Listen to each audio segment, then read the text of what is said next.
Güfte beste Zeki Müren.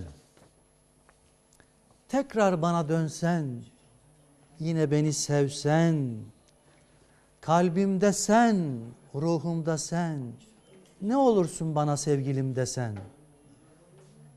Ey sevgili, bil ki gam yemezdim yolunda bile ölsem, kalbimde sen, aşkımda sen, ne olursun bana sevgilim desen. Evet efendim, buyurun lütfen. 2, 3.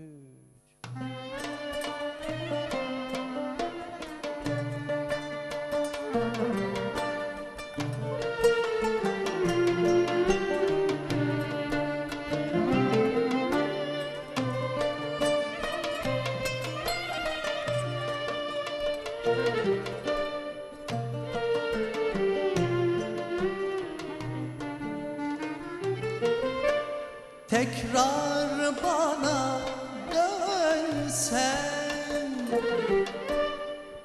yine beni sevsen. Tekrar bana dönsen,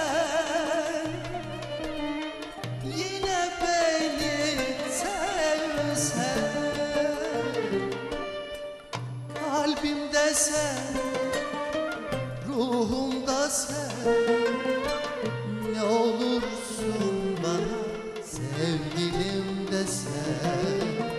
Kalbimde sen, ruhumda sen, ne olursun bana sevgilim desen.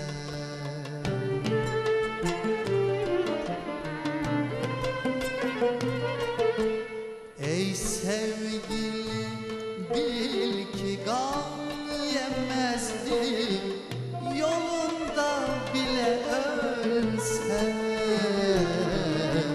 Ey sevgili, bil ki gam yemezdim yolunda bile ölsem. Kalbimde sen, ruhumda sen, ne olursun bana sevgilim desen. Kalbimde sen, ruhumda sen,